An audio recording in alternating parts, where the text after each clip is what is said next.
plafond étoilé. Ce soir, je te propose de fabriquer toi-même ton propre ballon et de l'envoyer voler dans le ciel. Attention, ce ne sera pas un simple ballon. Es-tu prêt ? Avant toute chose, nous allons comme à notre habitude effectuer un temps de pause pour se concentrer sur notre histoire, mais également pour se relaxer. Pour ce petit exercice simple, tu vas juste avoir besoin de tes mains. Et oui, tes propres mains. Je te dis comment faire, mais tu peux également t'aider de la photo qui est mise sur la vidéo. Tu mets ta main devant tes yeux, pas trop près quand même. Tes doigts sont écartés. Tu vas toucher avec ton autre main ta petite boule sous ton pouce. C'est notre point de départ. Ton doigt va se déplacer sur le côté de ton pouce. Au même moment, tu inspires fort par le nez. Arrivé en haut de ton pouce, tu souffles pour redescendre de l'autre côté de ton doigt. On monte le long du doigt, on inspire. On descend le long du doigt, on souffle fort comme pour gonfler un ballon. Et on fait ça sur toute la main. Je te laisse un temps pour le faire.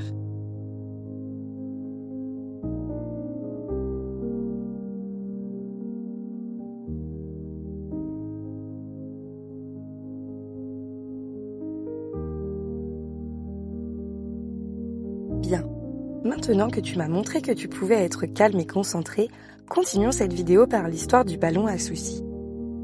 Tu vas t'installer confortablement dans ton lit et t'imaginer t'enfoncer comme dans un cocon.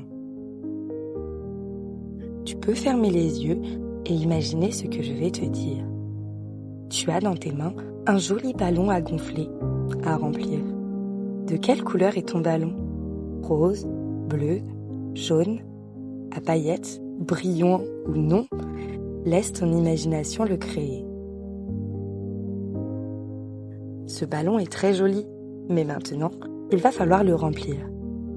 Nous allons pas le gonfler normalement, nous allons le remplir de nos soucis. C'est pour cela qu'il s'appelle le ballon à soucis. Tu penses aux différents moments que tu as pas aimés, que ce soit dans ta semaine, dans ton mois, dans ta journée. Un moment qui te pose problème.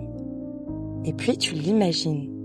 T'imagines ce problème, ce moment, comme quelque chose de minuscule et que tu pourrais mettre dans un ballon par exemple. Moi, je me souviens que je me suis réveillée du mauvais pied. Pourquoi ? Je n'avais plus de café pour mon petit déjeuner. Quel mauvais souvenir.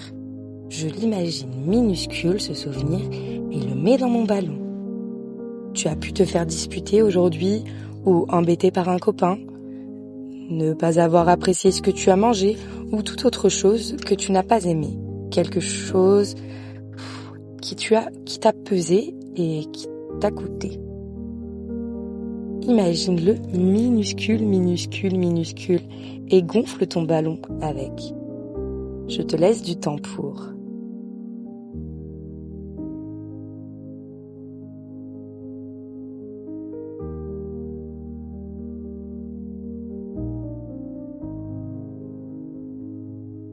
Voilà, notre ballon est prêt. Tu as mis dedans tous les petits souvenirs négatifs que tu ne voulais plus avoir. Il est tout gonflé. Et maintenant, il est temps pour nous de laisser partir ce ballon avec tous nos soucis, pour se sentir libre et léger pour le coucher. Je vais compter jusqu'à 3 et ta petite main toute relaxée va pouvoir lâcher ce ballon. On s'imagine maintenant dehors face au ciel. Il n'y a que toi, ton ballon à la main, la lune et les étoiles. Si tu es prêt, on y va. 3, 2, 1, lâche-le. Ton ballon à soucis commence à s'envoler. Tu le vois encore monter. Il dépasse maintenant ta maison, puis rejoint le ciel. Tu vois sa belle couleur briller encore parmi les étoiles. Et hop, il disparaît. Oh, soudain dans le ciel noir, parmi les étoiles, passe une étoile filante. Ton ballon à soucis se serait-il transformé en une lumière volante magique ? Il est temps pour toi de retrouver ton lit, ton doux cocon, ta tête plus légère et les soucis envolés. Tu as vu, par la magie de ton esprit, même les mauvaises choses se transforment en belle lumière. Endors-toi, mon ami, dans ton cocon étoilé.